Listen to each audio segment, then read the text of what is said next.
welcome back to a brand new Goalhanger video. And today it's Derby County versus Bristol City, a 3 PM kickoff at Pride Park Stadium. It feels like ages since we've had a 3 PM kickoff at Pride Park Stadium, with mostly the fixtures being televised and the different kickoff times. But we're back here again today, and what's my thoughts ahead of this one? Well, in terms of the away side, they're coming with a couple of familiar names in their team. Obviously, who've played for Derby County. We'll start off with the 2 academy graduates that we transferred to Bristol City, and the most recent one in Max Bird, a really good technically gifted midfielder, chipped in with a couple of really important goals and assists last season too, especially in that win over Carlisle, which sealed promotion. He's currently in the midfield for Bristol City. You've also got captain of Bristol City, Jason Knight. He was one of my favourite players whilst he was with Derby County. A very passionate footballer, not just a footballer who ran round aimlessly after the ball. He did have a lot of good work rate, but he ran round with purpose, and he was very passionate about winning the ball back.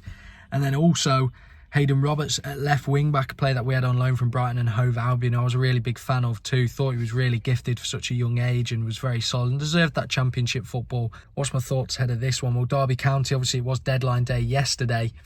We signed 2 very good players in Nat Phillips on loan from Liverpool, the centre-back, and the attacking player Marcus Harness from Ipswich Town. Really good signings for us. Nat Phillips is an experienced defender with a high pedigree. Obviously coming from Liverpool, he's played in the Champions League. He's been part of some really good squads there. Obviously signed from Preston to Liverpool when there was the injury to Virgil van Dijk. If he's good enough to fill in for Virgil van Dijk, then I'm sure he's good enough to fill in Derby's back four. And then obviously Marcus Harness on loan from Ipswich, a good attacking option in this division, obviously part of that promoted side to the Premiership last season, an academy graduate from Burton Albion just down the road, so he knows the area, and it's really good additions from Derby. Obviously I know we want that striker to come in, but I'm sure that will manage to get a free agent over the line sooner rather than later. But ahead of today, I say this in most of the games that I'm not too optimistic, but obviously Bristol City, they're unbeaten in their opening 3 league games of the season. They drew 1-1 with Coventry. Most recently Derby, we're obviously coming off the back of a pretty disappointing loss to Barrow away in the Cup, and then a loss away to Watford, who are in good form in the last league game. So ahead of today, my score prediction, I'll go with a 1-0 Derby County win. That's me being optimistic and hopeful that we can be defensively solid. Obviously Erin Cashin returning from his concussion injury, and hopefully we can be clinical on the break when we do so. But it's going to be a tough game, and I'm sure that many people will predict maybe a Jason Knight or Max Bird goal or assist today for Bristol City. I'm sure Bristol City fans are hopeful travelling to Pride Park today. But without further ado, let's head to Pride Park and hope for a positive result today for the Rams.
welcome to the end of the goal line video, and it has ended. Derby County 3, Bristol City 0. I said at the start of the video I wasn't too optimistic in terms of us scoring more than one goal. I predicted a 1-0 win.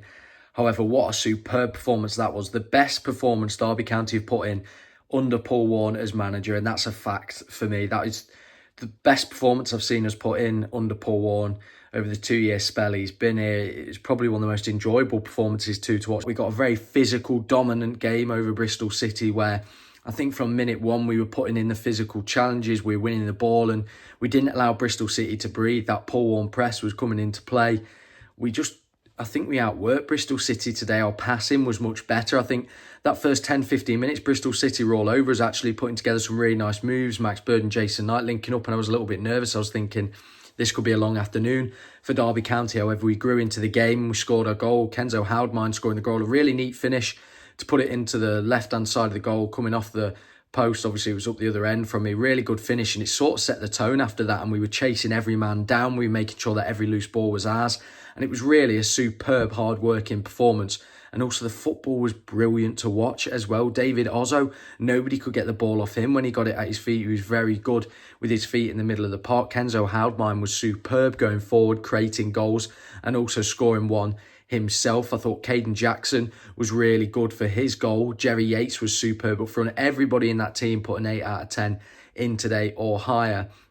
I think obviously the former players, Max Bird and Jason Knight, that I mentioned at the start of the video, I think the occasion and coming up against that Derby County crowd might have gotten them to a little bit, as well as the physical performance. I don't think Bristol City were expecting us to play like that today. I actually thought Bristol City looked a decent side. I know they've lost 3-0, but there's some very good, technically gifted players in that team. That's obvious. But I think what Bristol City lack is a commanding defender. I think they were bullied, might be a harsh word, but I think that's true today. Bristol City, we were more physical than them. We made sure that they couldn't have the ball for longer than a couple of seconds at their feet, and I think it shocked them. And Max Bird had a poor game. I thought none of his passes seemed to reach the feet of any Bristol City players. Jason Knight worked hard but couldn't do it on his own. I think Bristol City seemed so wide when we came on the counter and also out wide, and it was just superb performance from Derby County today, and that's really got to set the tone now for the rest of the season. We're coming off the back of a really disappointing result away at Barrow in the Cup, and I'm saying now we've put in probably the best performance under Paul Warne we've seen, and that's got to set the tone. That's got to be the standard now that we have to perform at every game this season. Our expectation is obviously trying to survive in the division, but if we play like that every week, we'll be more than comfortable. But that's the standard now. We've got to raise the bar to that every week, and hopefully we can. And yeah, I really enjoyed today's performance and victory, and that's something that I've not said too often, really, unfortunately. But today, it was superb, and I really enjoyed the attacking display that we got to see. It was great to see David Ozzo score his first goal, Houdmine, also Caden Jackson add to his tally, and hopefully there's many more of them goals to come. If you have enjoyed today's video, don't forget to like and subscribe. Follow my social medias down below, and I'll see you in the next one.